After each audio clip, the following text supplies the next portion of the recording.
Dobrý deň, vážení diváci, dnes opäť uvádzame rubriku Kolotoč histórie. Java 350 632 bola tak povediac znudzecnosť. Po úspešnom type 634 prišla inovácia v podobe Javy 350 typ 638. Bola už vo výrobe 2 roky, keď prišlo neočakávané vytriezvenie. 638 priniesla úplne nové prvky, hlavne motor, ktorý mal nové klukové skrine vybavený novými valcami s hliníkovými rebrami. A práve motor vďaka nadmerným vibráciám a vysokej miere porúch spôsobil, že bol nečakane nahradený motorom z jeho predchodcu 634. Motor bol osadený 12V alternátorom, to si vyžadovalo výmenu čapu klukového riadela na pravej strane.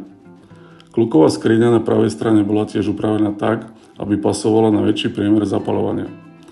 Inak bol motor presne rovnaký ako pri 634. Java 632, hoci išlo o neplánovaný motocykel, sa stal veľmi úspešným a žiadaným motocyklom na domácom trhu.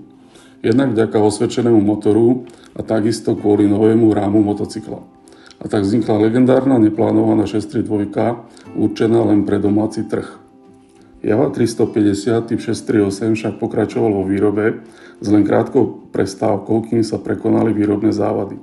Práve počas tejto prestávky bol vyrobený motocykel Java 350 typ 632 ako náhradný motocykel.